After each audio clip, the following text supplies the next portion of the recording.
Welcome to the Men of Structure podcast with Alex Lionel. In here, I help men build structure in the five key areas of life of a man, what I call the man pentagon, to become the man women want and men respect. Today, I'm speaking with JD Tremblay, an ultra endurance athlete who complete the Epicdeca 10 Ironman competitions in 10 consecutive days. Only 3 people in the world have finished this challenge. So, JD, thank you to joining me. Welcome to the show.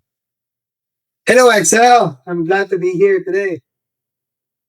It's amazing. I'm actually I'm not really into this type of. I love sports and I train actually 6 to 7 days a week. I am a fighter. I'm an amateur fighter, not a pro fighter. I'm an amateur fighter, and I also train other stuff. Of course, I do. Just gym, the typical gym to build the body, and I like to play. I love to play paddle tennis. Paddle. But the thing that you do, it's for me, it's the other. It's literally another universe, and I didn't even know about the Epicdeca until we contact with each other. We have contact with each other, and it's crazy, man. It's crazy. Do you want to tell us a little bit, about your journey, how everything started, how step by step it brought you to until there? Like only 3 men in the world, man. You're like an alive legend.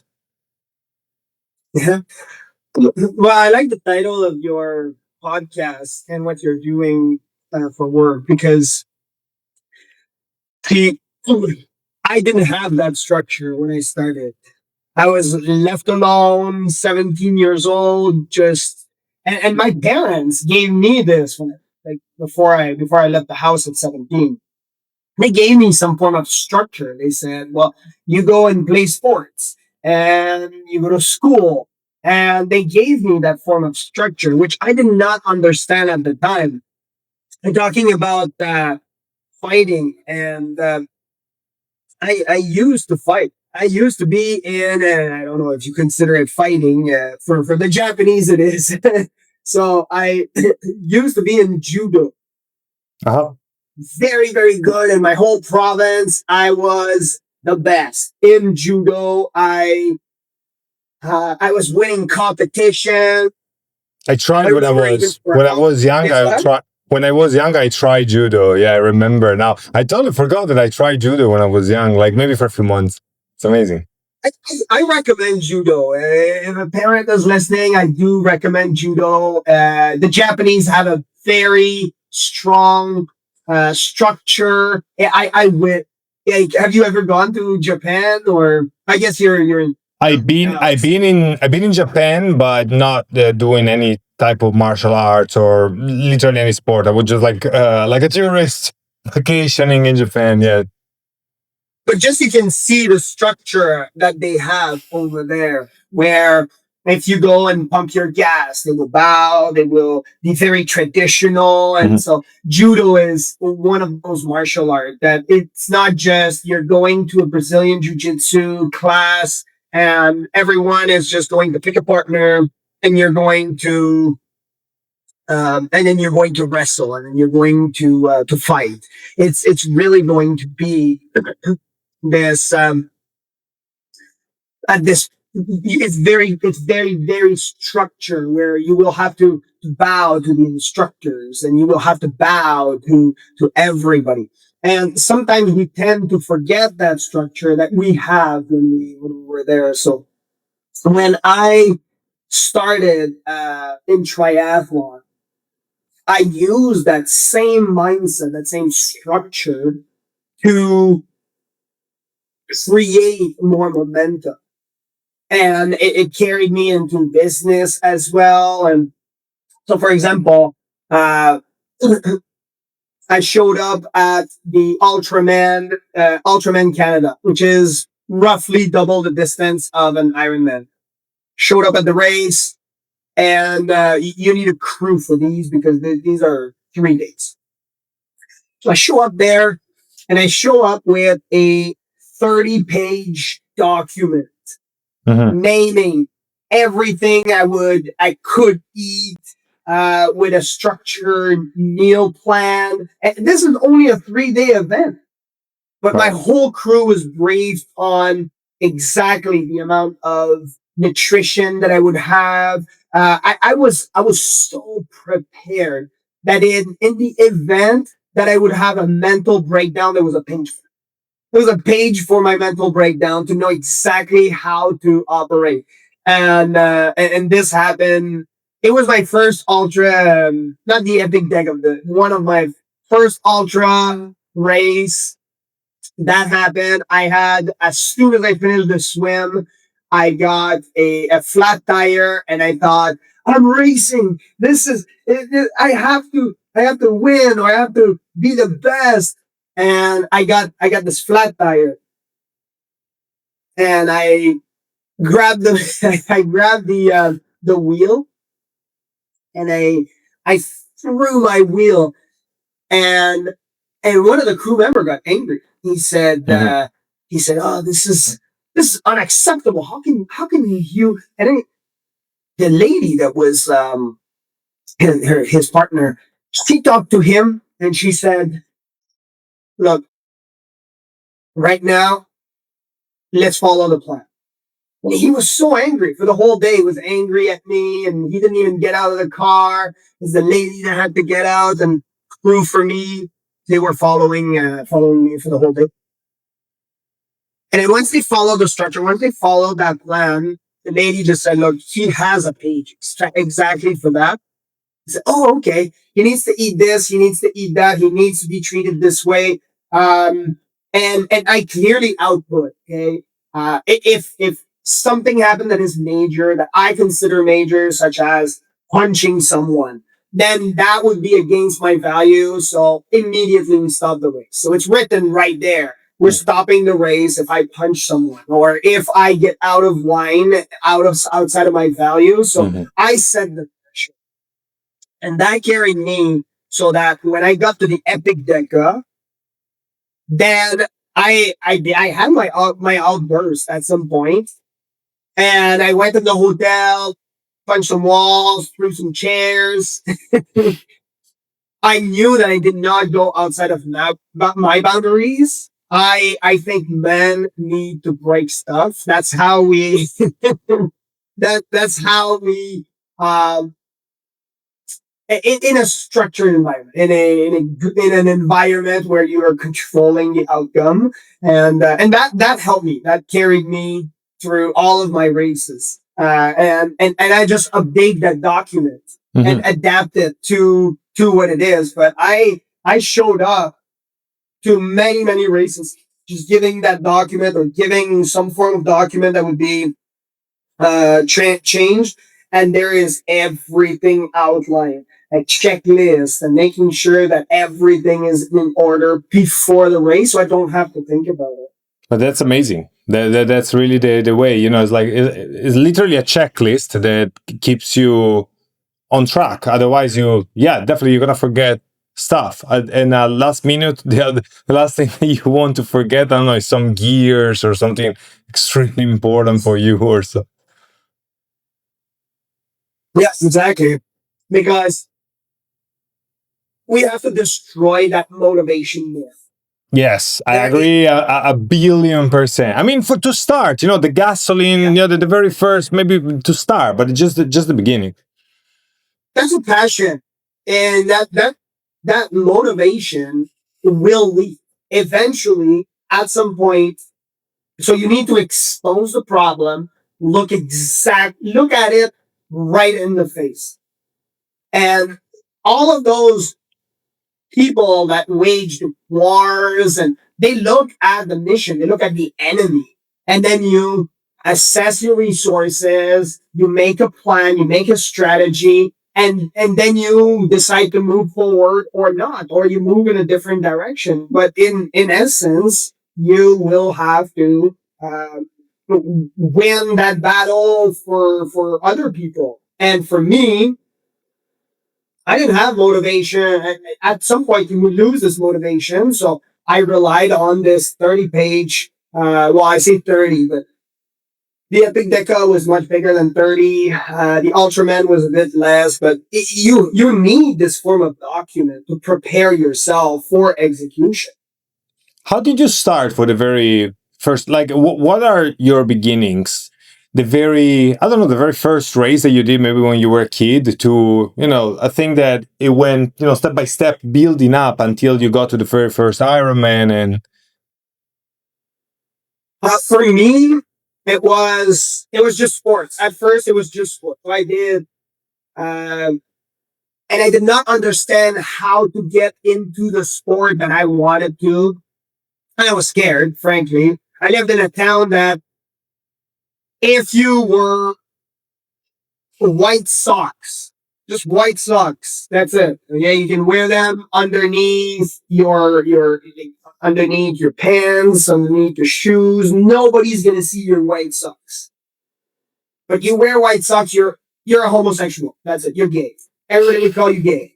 And then, but then I was saying, well, I, I'm not homosexual. I have friends that are homosexual, and that's their thing. But for me, I'm just not.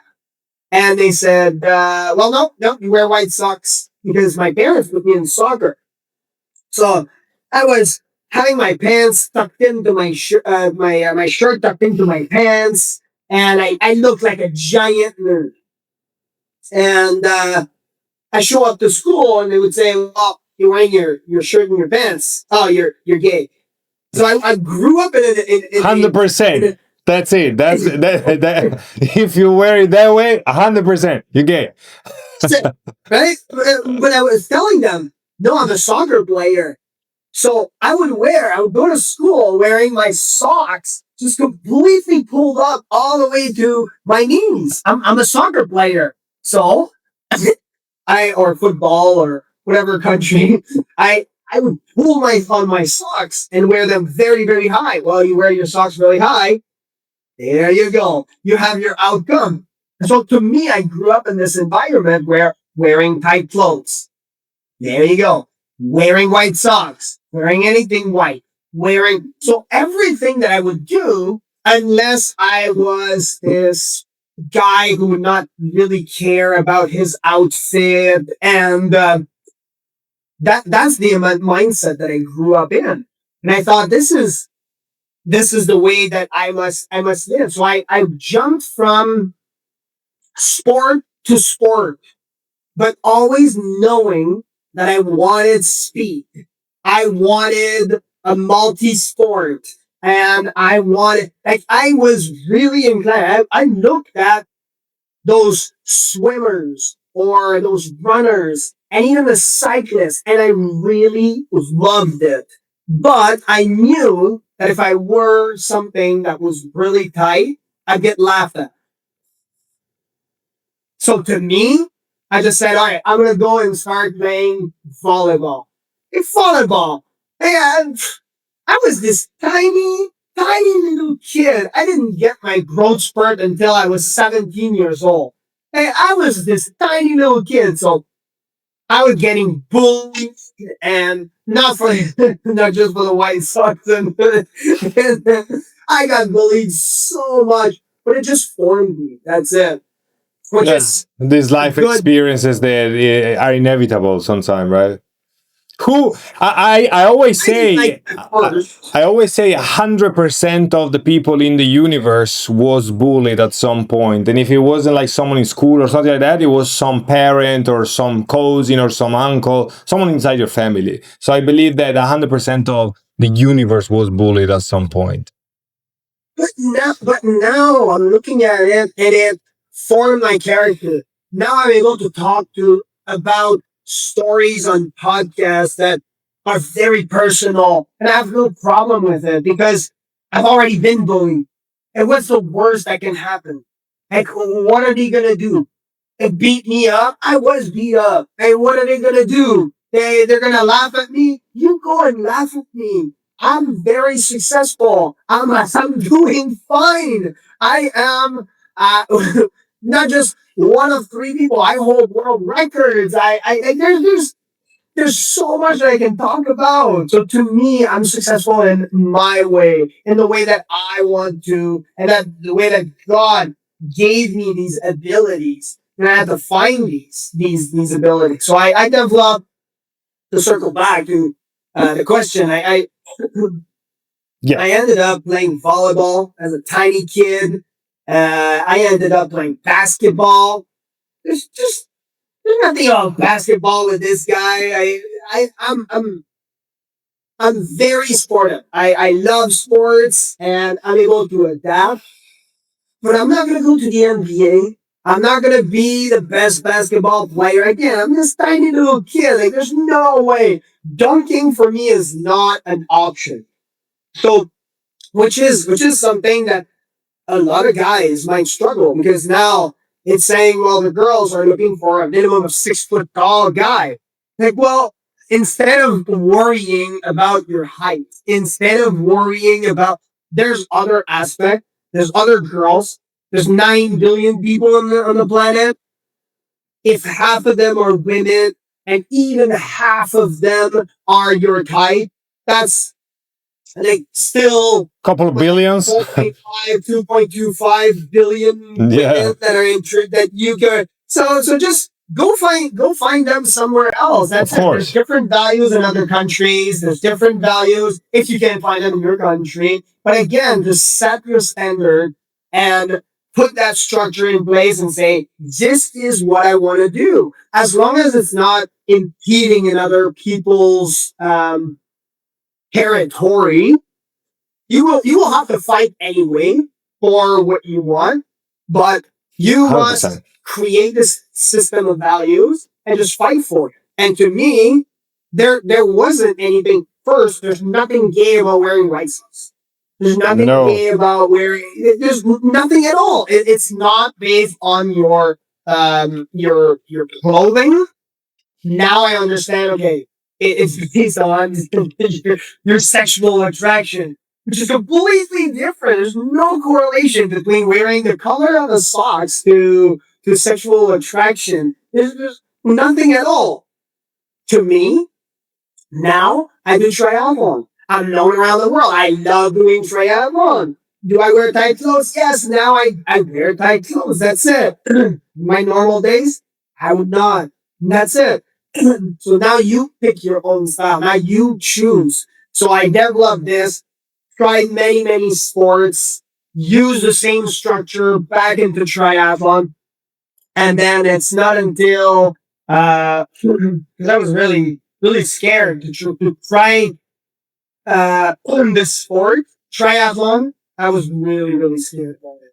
Yeah, yeah, I was really scared. And then I jumped in it, and I jumped in it, and I remember, I remember being finishing my first sprint triathlon, going to one of my buddy who advised me to start triathlon, and he said, I got so angry. Oh, I did not finish on the podium. I finished top 10 in my first triathlon.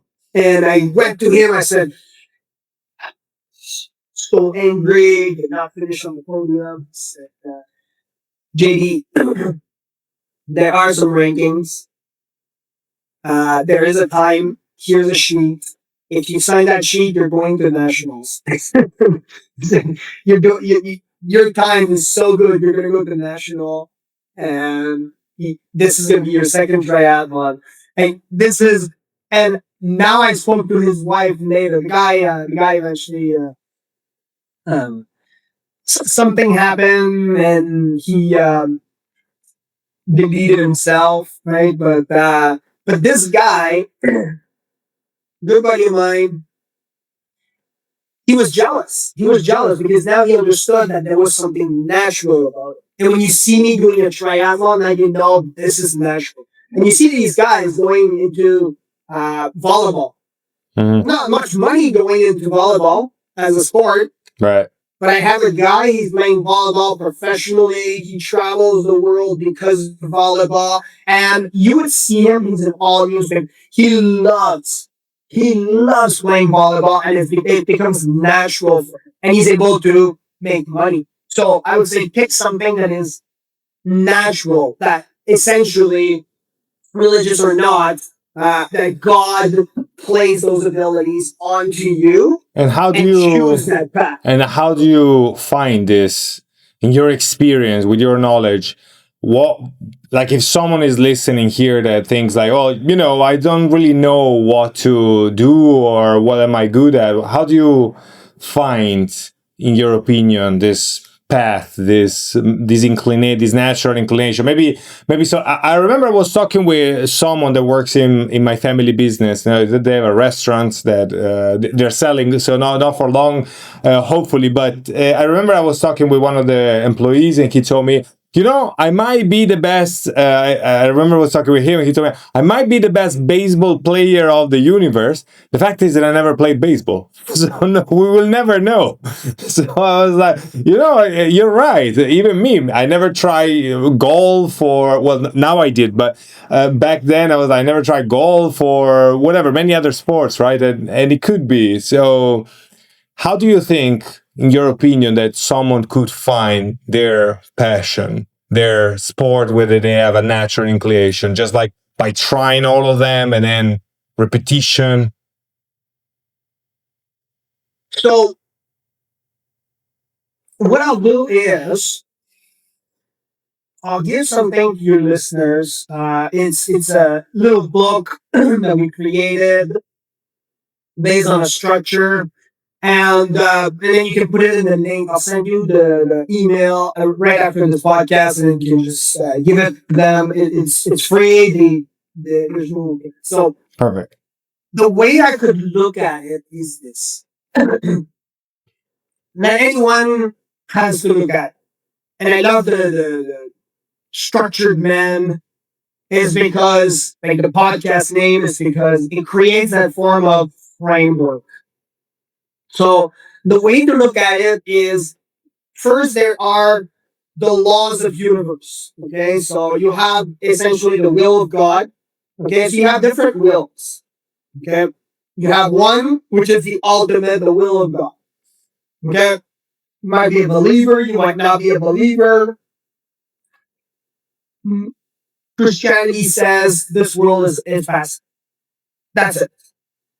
So there are certain laws of the universe that are going on in your in and around you. No matter if you become the best baseball player or not, the will of God will supersede it.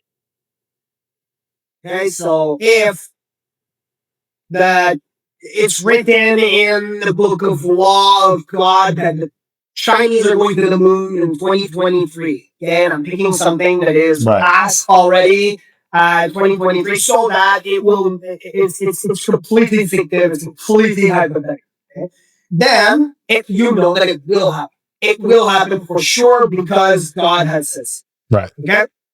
Then you have the laws of the will of the universe. Again, for God, if you're a believer or not. If you're not a believer, then would be the laws of the universe. So, for example, if I take this pen and I let it go, those are the laws of, this is the law of gravity.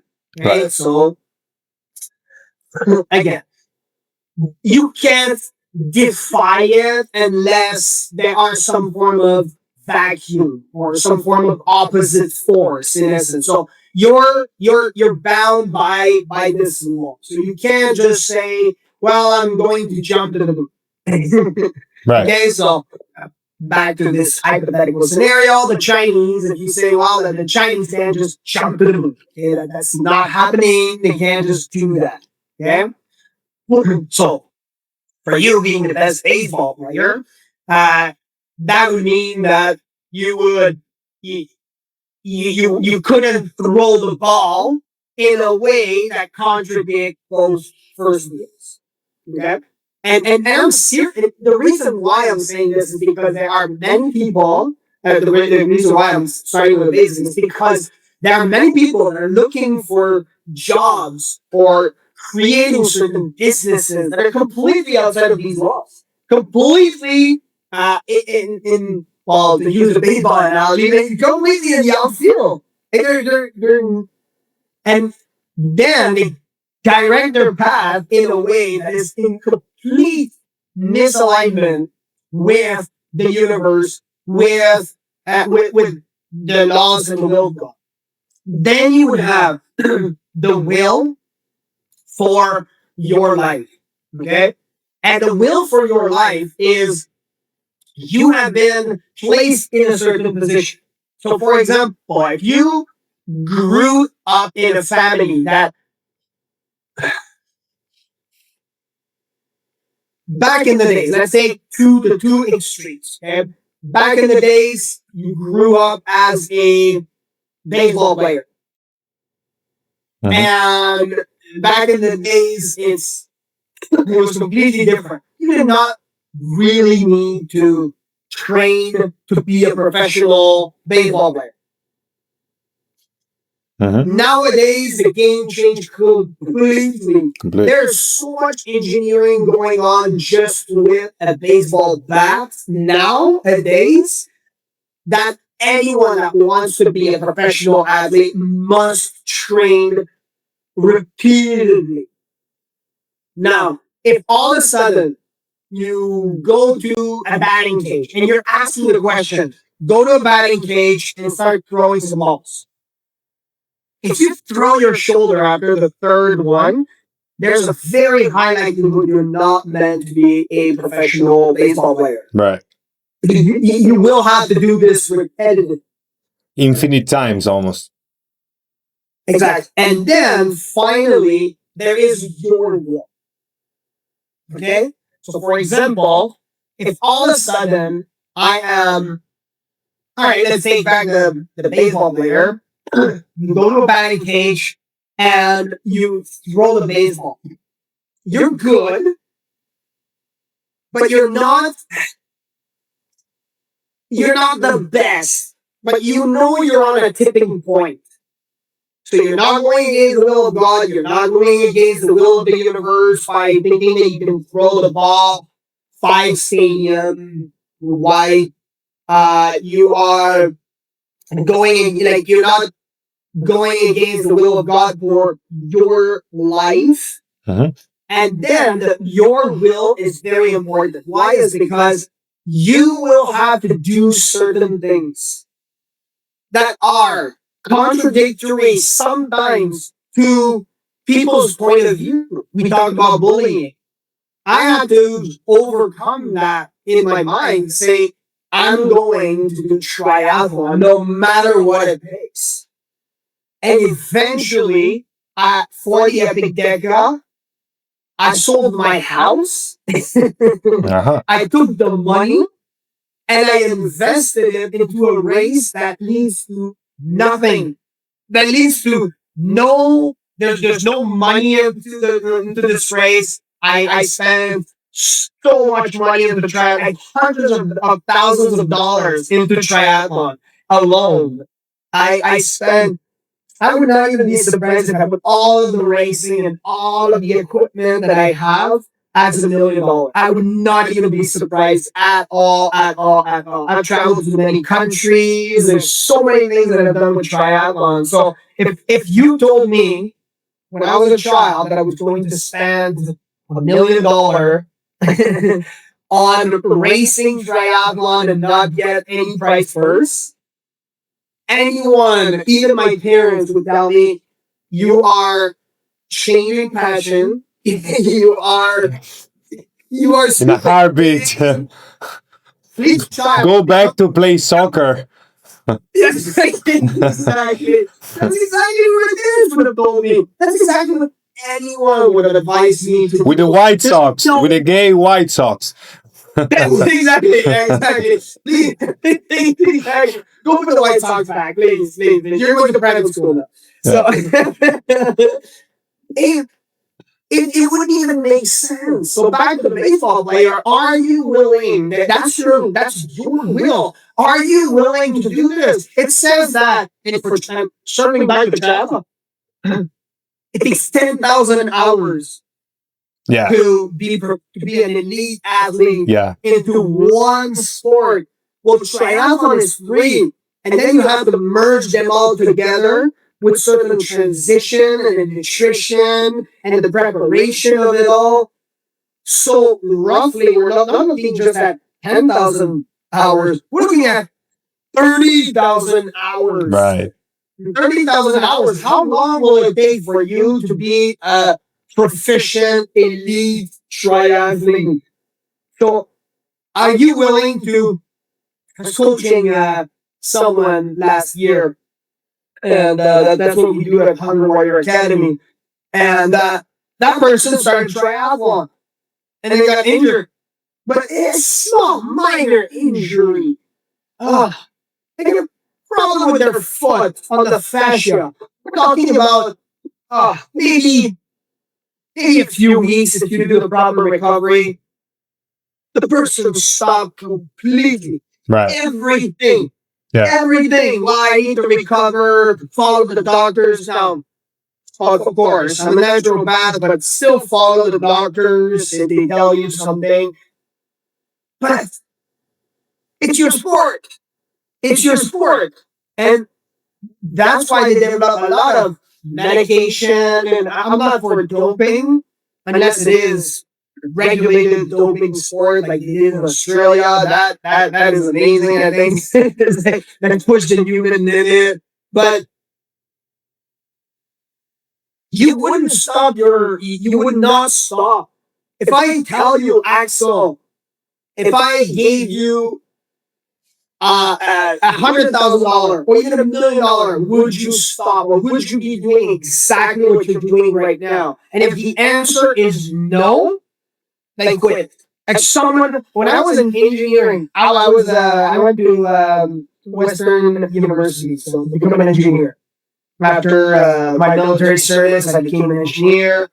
And quickly, it did not work because I applied for jobs, did not get jobs. And when I was in engineering, I was reading in your book first chapter that apparently you were also quite good at it, right? I was top of my class in engineering in college, but again, I hated math, and I was the worst in math when I was in high school, which I don't tell in the book. It's the same as me. I was super bad. I'm still super bad at math, statistics, and I'm super bad still. And then now I moved to university, and every single class that I had we were obliged to play with math. Everything was had the foundation of mathematics. Every single class for years. And I said to myself, even if someone gave me $1,000,000, I would still be in university. I'm not against the educational system. There's a lot of problems, but you must know where you're going to, what you're going to do and what you're going to end up doing with it. And to me, that's what I did. Someone would have given me $1,000,000, I would have left my engineering degree. That's it. That's what I wanted to do. That's what I wanted to do. I wanted to. So this is my will. It's funny because my professor, we were in first year engineering, and went in the class and said, "Who wants $50,000?" And like starving students, they're all looking around at each other, like, "Yeah, I want $50,000. Yeah, of course." And he said, "Well, that's pretty much the basic of what it's going to cost you with a 4-year degree minimum. And that's the bare minimum. It might cost you more if you extend, if you have, and that's not even considering the books, that's not considering food, lodging, and all of these other things. Just to have a seat at that school for 4 years is about 50 grand. Right. That's what you will be spending at this school." We're all looking at each other, saying, "Okay." So he said, "Well, just think about it, because you could be making that money going to another place, and then using it to whatever you want to achieve. Right. Why would you be in university?" Those are the kind of people that we want, and those are the kind of people I hire now. Those are the kind of people that we work with. Those are the type of clients we work with. Why? Because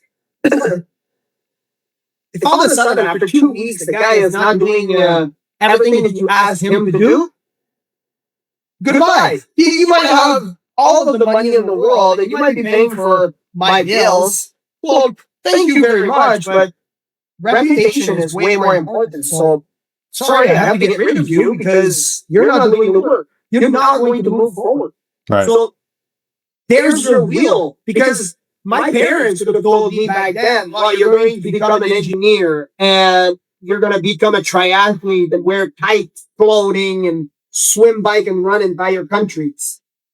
I would have laughed at them. I would have told them, "Well, first, I'm not gay," Mhm. and I would have told them, "Like, Dad, I'm almost failing in math." I remember after I got my ring, because so in Canada, when you finish at a Canadian engineering university, you get a ring. The ring symbolizes that you are a Canadian engineer, and every time you sign on a piece of paper, it reminds you that you are this engineer. There are lives at stakes, and when I got my ring, it has a big history behind it of people that died. So they made a ring for the original ring, and now Right. became a like a ritual for all the Canadian universities. When I got my ring of engineering, I went to my teacher for grade 12. I remember him, Milko. I went to talk to him and I said, "Milko, I got a 60 in math." And I remember it because you went to my dad and you said, "This kid is really bad in math. I should fail him, but he's a really good kid. He needs to uh he just needs to focus. He needs to he's I know he has his stuff together, but it's just he doesn't have this." Again, I'm circling back to structure because it's Yeah. that's what I Structure. essentially Yep. developed. Structure, what I discipline, consistency. Yes. So now when I had my will was I want to be an engineer. Well, to be an engineer, JD, you need to be, because you need to go through all of this pain. Are you willing to go through it?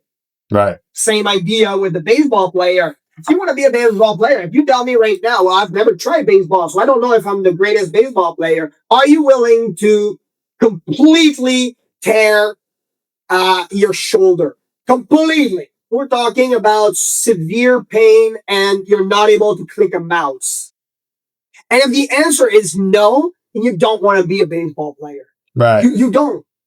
You don't. There's no way you want to be a baseball player. Do you want to be a professional?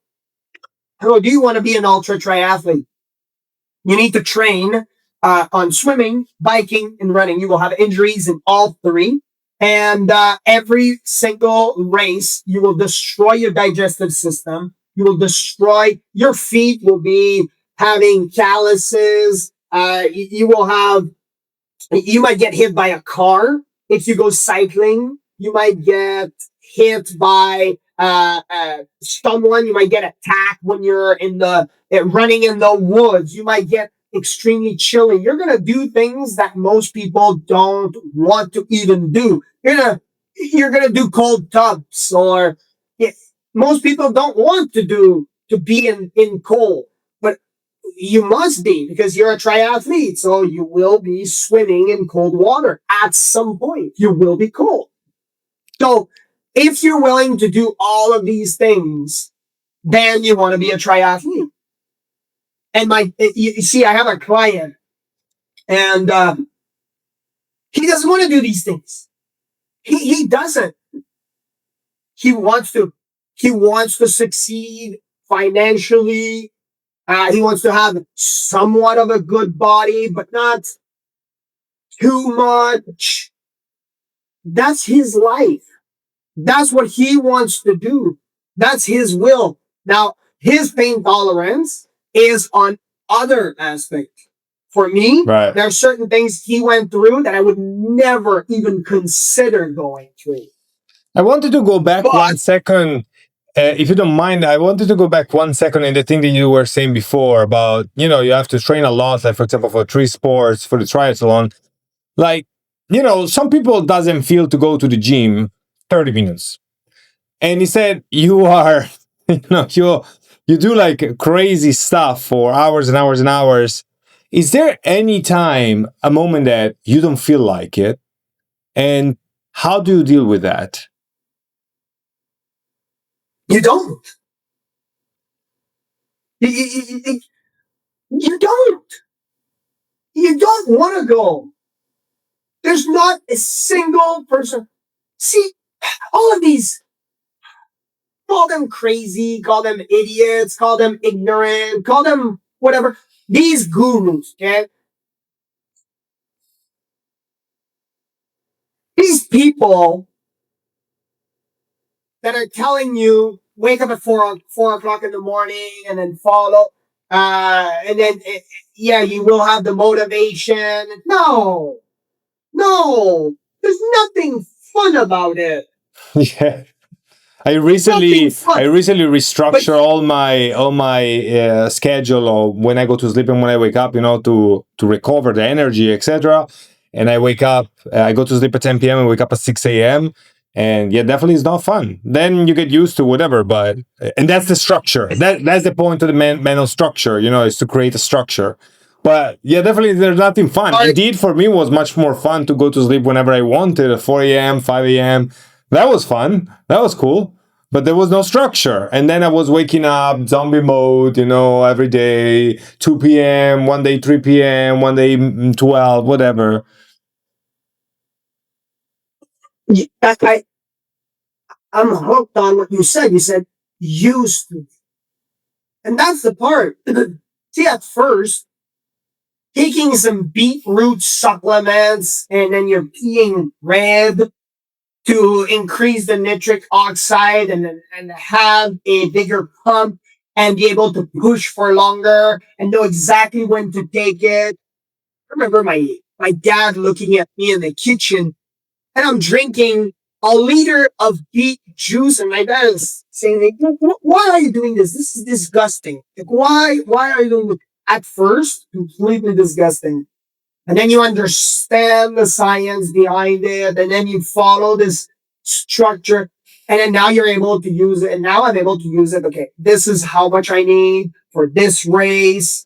Same for the structure you mentioned where you sleep at a certain time, you wake up at a certain time. If you're able to follow this structure at the beginning, waking up at 6 in the morning, It's hell. It's why? hell. For me, it was hell. Especially the very first month, it was super hell. Nobody wants that. Nobody wants that. And then you start putting it into perspective of a guy who is forced to wake up at 6 in the morning. I have a guys now that they work around our property and they had to wake up at a certain time. They had to end their work at a certain time because it's construction. You can't end later than a certain time because it's going to disturb everybody. You can't Right. start earlier. So Right. they must do all of their work within a set time frame. Right. To them, they have to wake up very, very early, sometimes 5, sometimes 4 o'clock. We're thinking farmers. Why are they able to go the distance? And I've met farmers that did very, very well in ultra because of that, because they have this set structure for their entire life. They wake up very early. So for them, waking up early for what? For a little race on a Sunday? It's vacation time. For them, it becomes fun. So now you're in front of a you're in front of a cold tub. It's 3 degrees, and you know you're going to be freezing. Well, you jump into it because it's part of your plan. It's part of your structure. This is what I'm doing. That's it. So to get you to your end goal, what's your will? That doesn't defy all the other wills. What's your will? What do you want to achieve? What are you willing to sacrifice for the achievement of your goal? And I guarantee you, you don't care If women laugh at you, I have clients, they come here, they say, well, JD, you have the money, you could buy a better car. I say, no, no, I'm fine. This is a good car. This is a very good car. See, the same mentality that Warren Buffett has. As a multi-billionaire, everybody knows him. That's what I'm talking about him. And the guy still drives a beat up car. Doesn't have to be flashy. Doesn't have to be the type of. So you become like you own your story. This is my story. You like it or you don't. That's it. I know exactly where I'm moving, and it will carry you with your company. In terms of engineering or in terms of science, we would look at momentum. So in order to build that momentum, at first, that wheel is hard to turn. At first, not everybody is born with a slope. Where you just have to push it and daddy does a lot of the work. Right. Not everybody is born with this, with silver spoon in their mouth, or with this, again, the slope to create that momentum. Sometimes you have to create it on your own. For me, it took me decades to do it.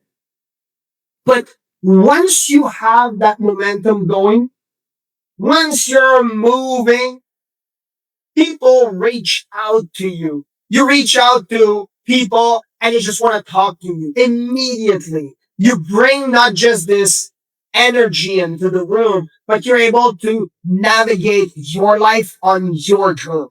That's what you're doing. You're commending the room. So at first, waking up at 6 in the morning, and I'm not saying everybody should wake up at 6 in the morning. Okay. I did today for this podcast.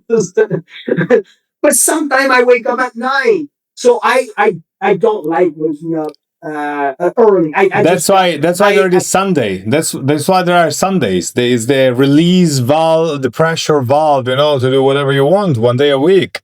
But the other 6 days, you're Iron Man.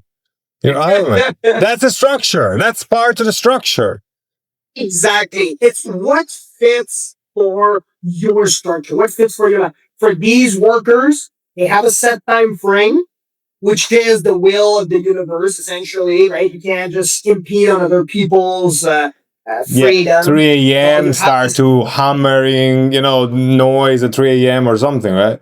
Exactly. And that's to prevent somebody using a jackhammer in the middle of the night. Exactly. Right. So they have a set time frame. They have to play within the rules, and then that's their structure. So they wake up at 4 or 5, and then they get to the job site 7 o'clock, and then they start right away so they can finish as early as they can. Sometimes roofers would have a schedule that is like that because the roof sometimes gets really, really hot in the afternoon because the sun is really high.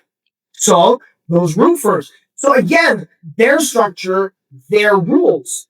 How do you know? How do I know I'm not a roofer? Well, I don't need to. I don't need to.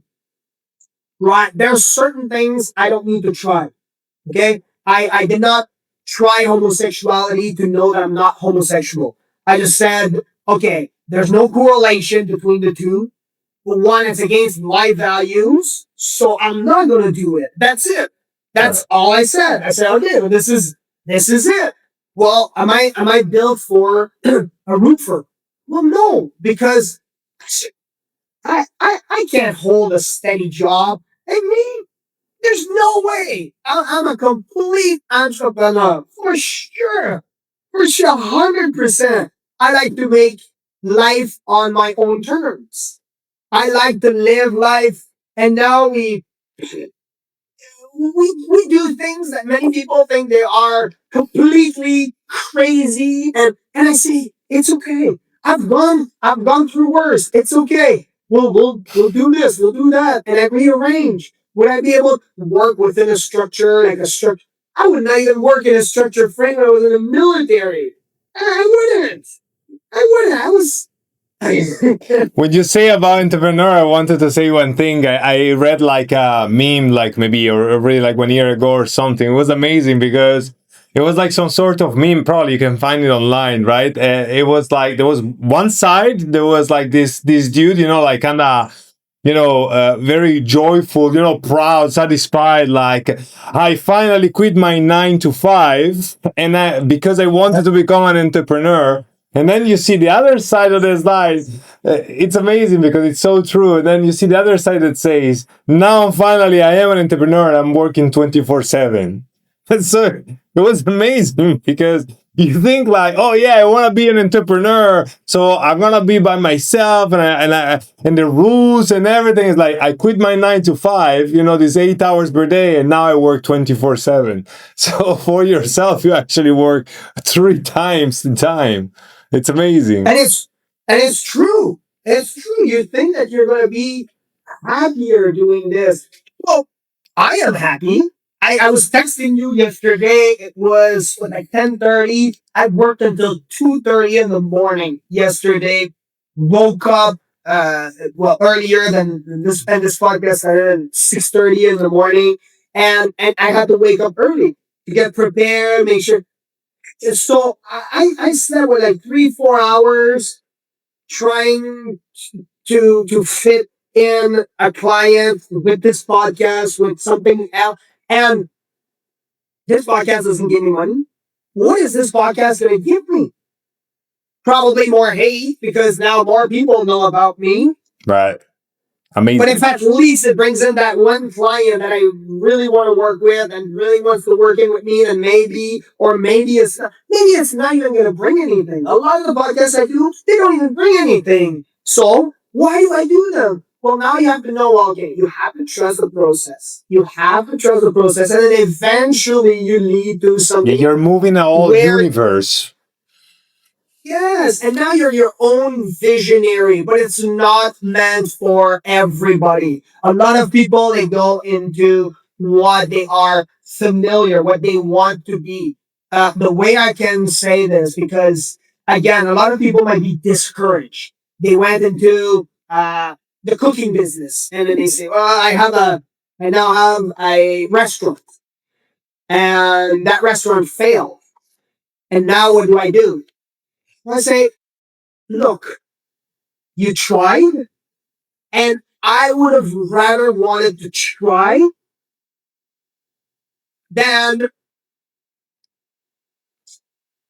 I'm gonna try to reframe it. I would rather want to try what is uneasy, uncomfortable, than staying in my comfort zone and knowing that I did not try. Right. Absolutely. The Because doubt kills if all you. of a The sudden doubts I have really. 4 kids in the house, and I said, "Well, I have 4 kids in the house. I have a beautiful wife. I have," and that's what's happening with a lot of couples right now. Right. A lot of couples, you got the woman. She maybe stayed at home, or and then she says, "Well, maybe I should have become a lawyer. Maybe I should have become that. Well, maybe." But maybe you should have tried it when you were a child. Maybe you should have tried that before instead. And that works the same for the guys. The guys, well, try it. Be bold. Just try it. It might not be for you. Okay, I'm not advocating for any type of formal education or informal. I'm not advocating for any type of you should quit your job or not, because I believe that there is way more money to be done in the 9 to 5 than in the other ones. It's more structured. It's more, if you like that structured life, please go for it. You're going to be making a lot of money as an electrician, as a plumber, as a, even bricklayer now are increasing their wage. So please go do these jobs. Please, if that's what your calling is. I know for me, my body, and not just the will of God, essentially, right? Like my body is not built for construction.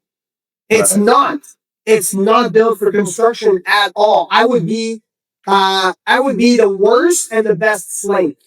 I would be the worst one Right. because Right. I could not plow a field for for hours and for days. I'm not built for that. I My wanted to mindset ask is you. I wanted to ask you one thing about what you say before, because you say two very interesting things. Now, This podcast, I think, is extremely interesting. You're a super interesting person that I wish I could run it for a few more hours, but time is always crazy, and it's incredible that it's already 1 hour that we're here talking, or almost. And I wanted to ask you before you said, "Well, I want to be an entrepreneur. It's my life, right? I want to be the person that is directing my life. I cannot work for someone else, etc." Right? That's what I understood from your. And also, you're talking about your family, having a family, and I. The thing that I wanted to ask you, that it's interesting because most people do not really talk about this. I'm interviewing many men to to ask how they run their life, what are the goals, what are the roadblocks, etc. And I think that I understand that many of them, they say, I wish to go to the gym, but practically there's no really external pressure. There's nothing happen if I don't go, right? So then this leads to consequences. And the consequences are clear in a workplace, or if you're an entrepreneur, your job, it's clear that people say like, no, but for example, if I'm I don't know, an engineer, an architect, a lawyer, just an employee, is like, well, your consequence, it's easy. Why do you do the job that you do every day? No problem. You do it because you have a consequence. You're going to lose your job. And if you lose your job, you will not make money. And if you don't make money, you're going to go, under the bridge, like I always say in Italy. So you will not have a house. You're going to become homeless. So because of the fear of the consequence, you just go, you present everything on time. You never miss a deadline, etc., etc. Or at least they try to. But for example, for the gym, a thing that is extremely crucial for them to have, not only be better looking, be more attractive to women, but also is their energy. Your energy will make you produce much more. But they don't do it. They simply don't do it. I know what I have to do. I know that I have to go to the gym. I know that I mean, every person, no degree needed, can know the difference between cheeseburger and French fries and ice cream, or chicken, vegetable, and rice. Everybody knows which one is the best. There's no choice here. So they know what they have to eat. They know what they have to do, and they don't do it because they don't really have consequences. So I'm asking to you, what do you think about the concept of consequences, and where do you find some consequences for you if you do not do what you have to do? If you, for example, a day that you don't want to train, or whatever the feeling that can be in the middle, where are the consequences for you? So the world is soft, and I have to say that the world will always mold around the weakest man, because the weakest man, they're you can control them. So I'm looking at when I was in the military, we had some days to go to the gym, and many people would not even use these days. And out of 5 days, you have one day that you can go in the afternoon. Every Friday, you go to in the afternoon and go to the gym. And many people would just go and drink. And I said to the commanders, I said, look, these guys are clearly not going. And I got in trouble, obviously, because you're not ratting on these guys. I'm saying, well, I'm not ratting on you guys in a sense that, they have no consequences. No consequences at all. Right. Because I knew that they would not have any consequences. That's why I said it. And I said, look, if you continue like this, your entire military, because you're setting those boundaries and this perceived mindset of everybody that there's no consequences. If there are no consequences, which the world will always adapt to the weakest men because they can control them. Mm-hmm. And then the guys that are at the top, they're the leaders. That's it. That you are going to be the strongest. But you have two ways of being the strongest. Either you build up and you become the strongest, All right. or you are weak and you crush everybody down, and by default you are the strongest. Right. essentially the Aladdin, like the dictator. I don't know if you saw that movie, right? Like the guy who I runs seen the it. Yeah. like the 100K or the 100 meters, and then he has a gun and he starts shooting people in the All leg. right. But by Yeah. default, he won. He was the Right? best. He was the best in the race. Exactly. Exactly. He was Aladdin the best. Exactly. So, so again, it now looking back, now outside of the military, the Canadian military is over 72% overweight, and 28% is obese at a point that they cannot even be deployed. That's to give you an idea of the massive outcome. So, to say that there is a consequence because of your job, I don't see any other job that gives you a consequence. You could be the best salesman if you're fat. That's it. Good job. You're selling. I mean, if all of a sudden I tell you I am completely obese, but I bring in $1 million in sales for your business, Right. would you mind if I am morbidly obese and I might die in the next 2 years?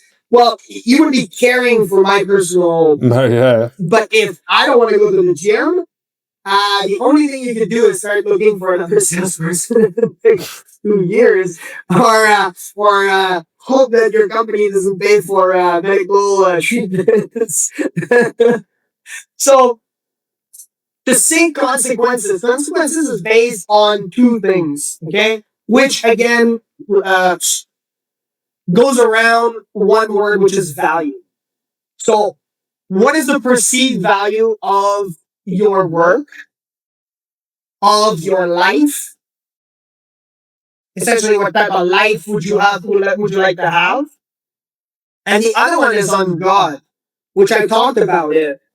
So, if the will of God for your life, according to your scripture or according to whatever you believe, if your beliefs is that the will of God essentially is for you, and I mean your life is for you to be healthy, then you're not going to be in a certain way. But if the will of God is for you to lift cars, let's say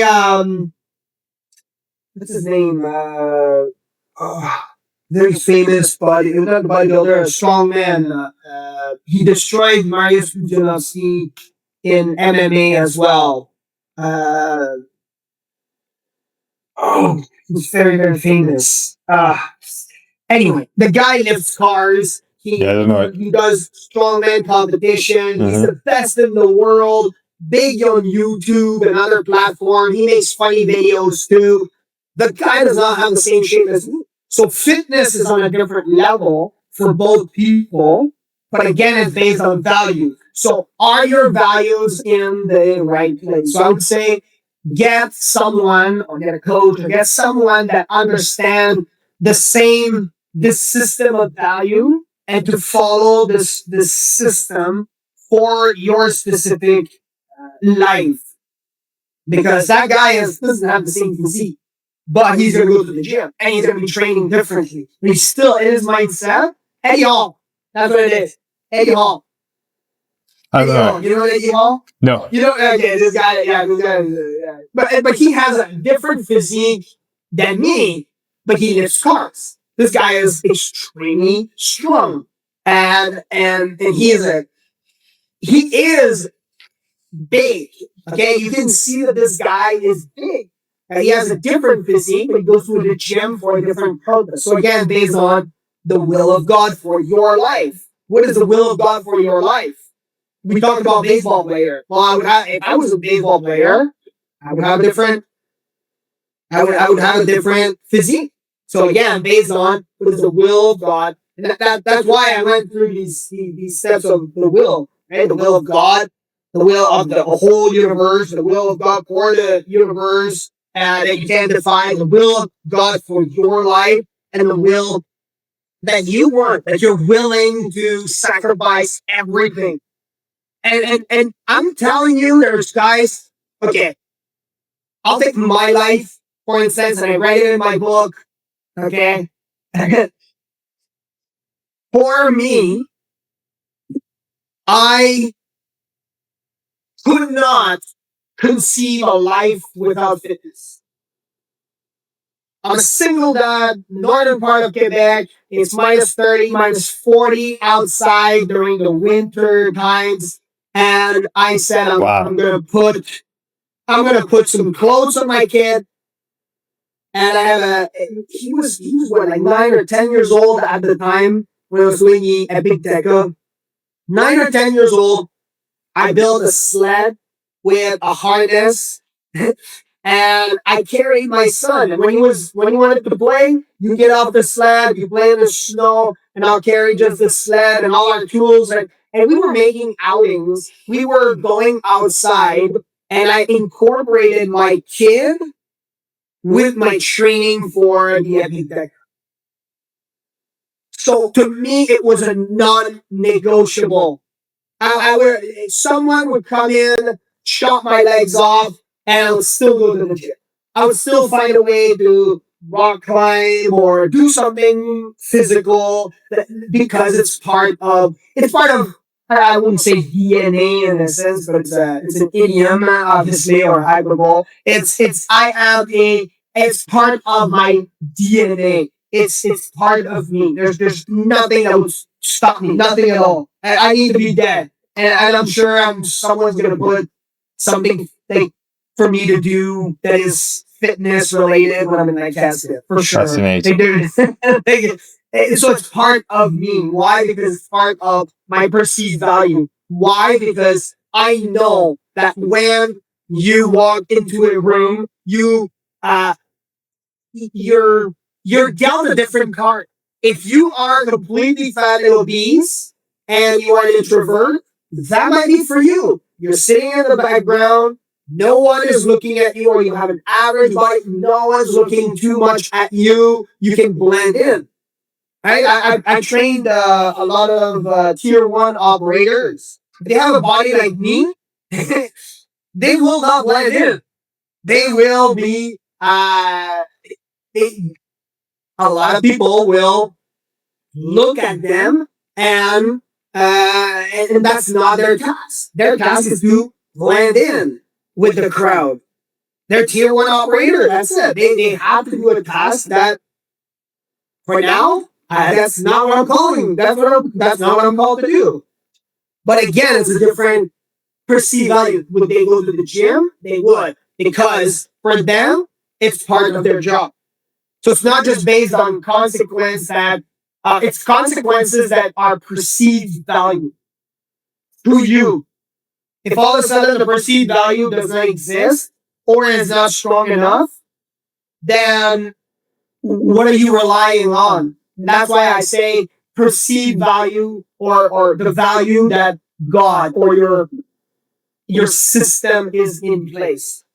For me in Christianity, you must be the temple of God. So if you are going to be the temple of God or the Holy Spirit, you must go to the gym. That's it. You must take care of your body to the best of your abilities and your current knowledge. You must do this. So again, it's based on those two factors. Right. Yeah. I wanted to ask you thank you very much, fascinating. And I wanted to ask you before we close, because I know that we're going to have to close super soon, two more questions before we close. And one, because I was reading on your book about you struggle with depression in the past. And so there are a lot of men that, of course, they either struggle with that or struggle with, being very, very sad, or that they really want to achieve some goals. They know what they have to do. They know what they should do. Go to the gym, get healthier, eat better, surround themselves with winners, and work on their business, start to talk with girls. That's the main pentagon that I teach, which is literally mindset, body, wealth, network, social life, etc., plus women. So these are the what for me is the man pentagon, the five areas that every man wants to really achieve. And what if there is a man that really, of course, want that, because intrinsically a man is a man and he wants that. He wishes to conquer. He wishes to become something better. He wishes to achieve all the things inside himself that you cannot really buy: respect, satisfaction, honor, proud. And but they find themselves in this situation where unfortunately you had to, fight, find yourself and fight. So what would you recommend to a man that find himself in a very bad place? He still wants to achieve all these goals, but he is unfortunately in a bad place. So what would be maybe those steps to try to finally get out from that place and get everything that he really wants? And so, about the time, just I'll ask you directly the second question, which is the second question that will be after to close, is what is the single piece of advice that you would give, to close this podcast to a man that really wants to get to his dreams and goals? And what would be that number one JD advice that you would give to this man? So the first is all about depression, how to exit that place to get to your goals, and the second one is like, what will be your number one advice generally for a man that wants to get to his goals and dreams?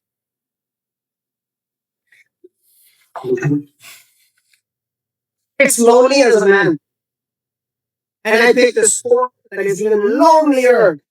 Nobody's talking to you while you're swimming. Nobody's talking to you while you're cycling 200K, and it's hard to find a partner that wants to do all of the things that you want to do. And even if I all of a sudden find a girlfriend that wants to cycle, do I really want to hang out with her all the time? And then now I have to train with the guys. And so, what about running? Well, maybe she's a runner, but she might have her crowd. And then now, when do I see her? Is there a balance? It's lonely. Yeah. Very, very lonely. When I fight in the gym, I have all my teammates that we fight together. So then we stop and we talk. And when I go maybe to play paddle tennis, it's the same thing. We're talking with the people. But what you're doing, for many hours alone. You will miss those lonely days. I know it sounds counterintuitive. Super. You will miss those lonely days. When all of a sudden your phone is, like I said, I worked until 2:30 yesterday in the morning, and then all of a sudden I wake up and then you got a podcast, and I got other meetings, and your whole day is booked, and then you still want to work out, and you still know in your mind you have to work out, and you miss those lonely days. You miss that grinding part. You ask anyone who succeeded financially, and they'll tell you the best part is when they were struggling, eating rice, wearing always the same shirt, drinking water and rice, doing everything in their underwear, and trying to eat right. They were full. Now, they don't like who they were because they wanted to change it. Right, they wanted to act They it. love who they become. But that type of struggle, I'm telling you, if you are not able to embrace that loneliness, if you're not able to love the basics of changing and transformation, then you won't like it at the top because the stakes are just higher. I have a client. I had to advise him. He lost $3 million in 1 month. Last year or 2 years ago. Yeah, I'm not going to tell you who it is. But this guy lost $3 million in 1 month. For a lot of the audience right now for this podcast, a lot of the people would not even comprehend the massive. But to him, well, it's a completely different game. It's a completely different game. So the game just changes And the women is the ultimate goal. Okay, the women is the ultimate goal. Part of the empire of a man. But eventually, once you have it's part of it. Exactly.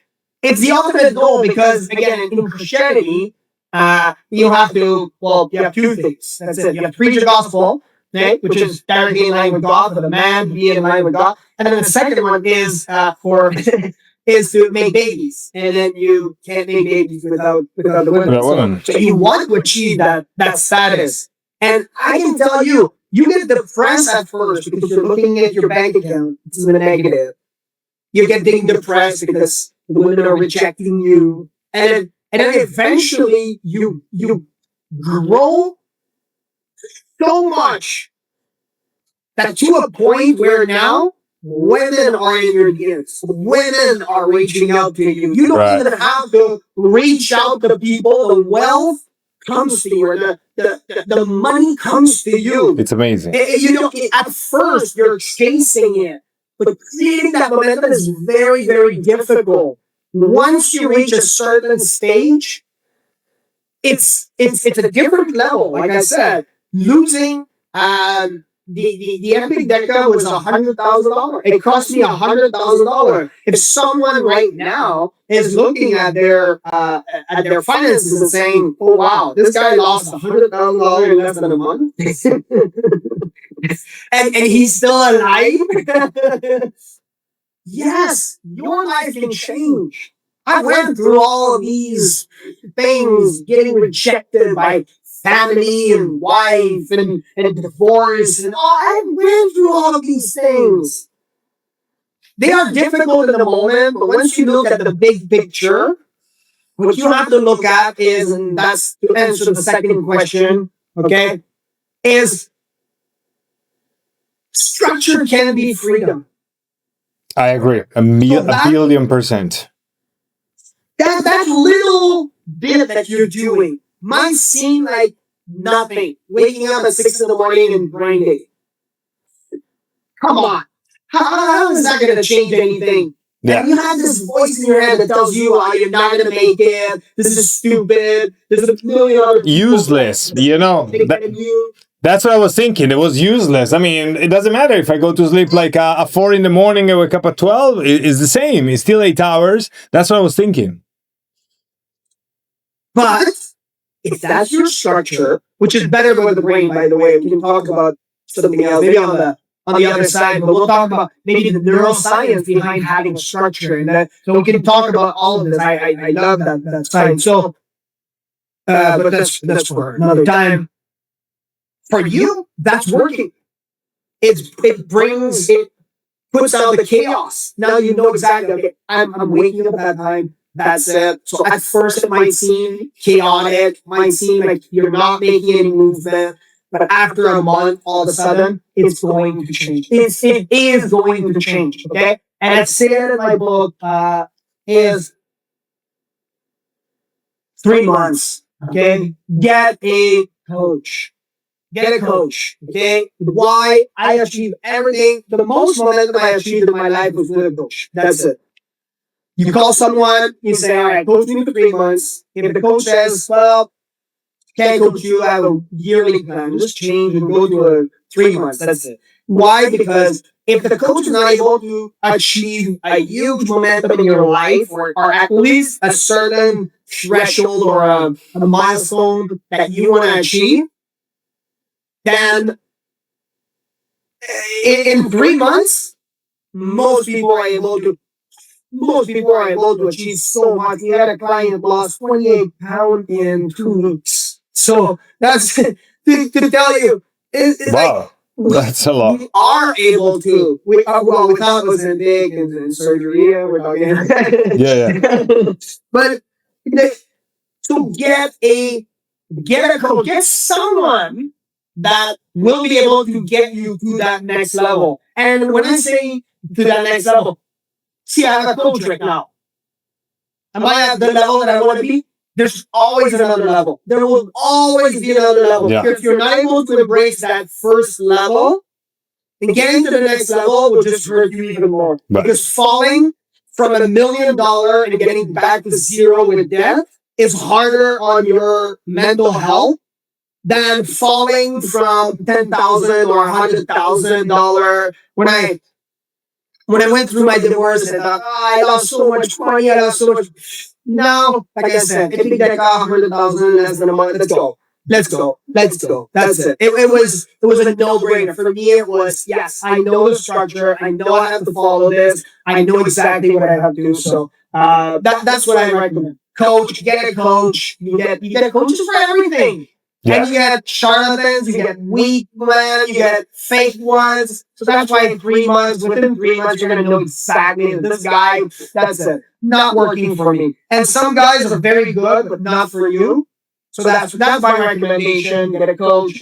And the last one is structure is freedom. It can be freedom because eventually you will get that freedom.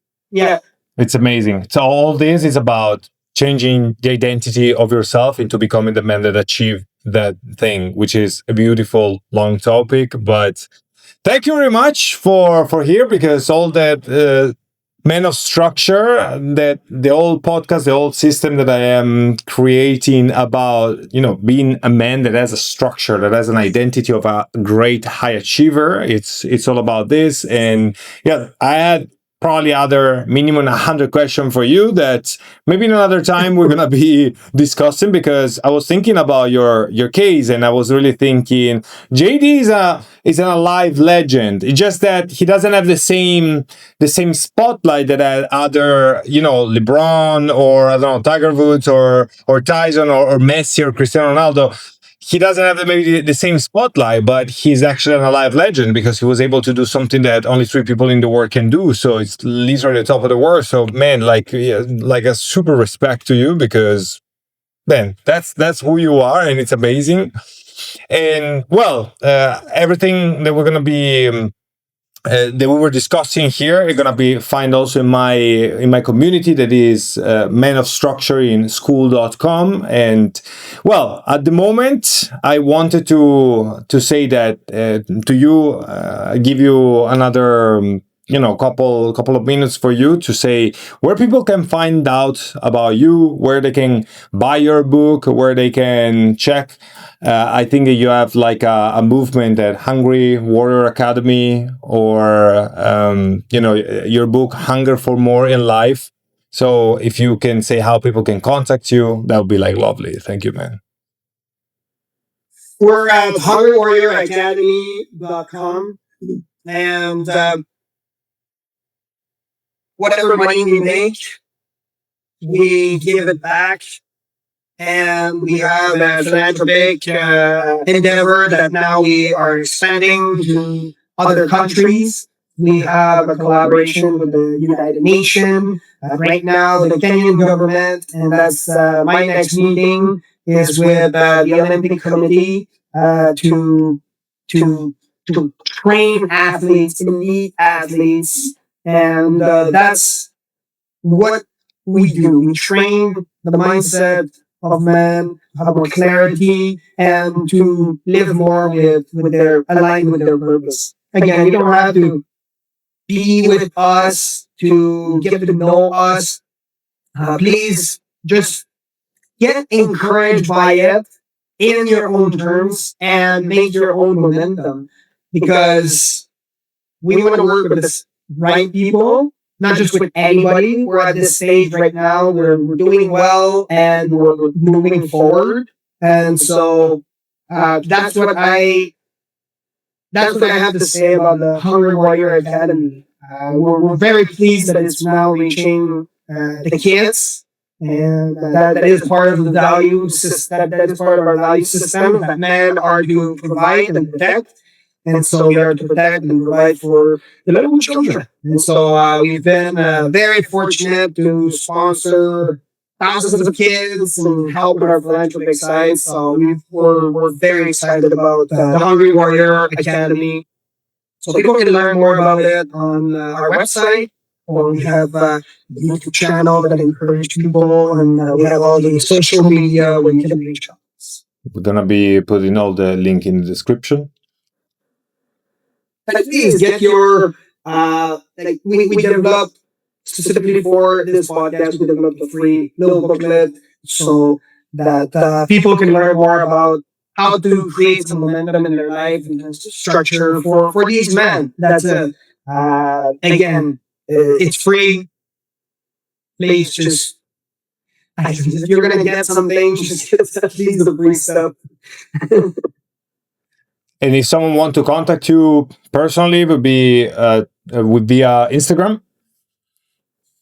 Personally, right now I keep it a very tight circle because right now there's a lot of people taking my time. So I just want to make sure that and I think LinkedIn would be the easiest. LinkedIn is the easiest to contact me. We have a team that deals with my LinkedIn, and then in the event, very often, if they have some form of opportunity like your podcast, they'll reach out to me immediately, and we'll look at the opportunities.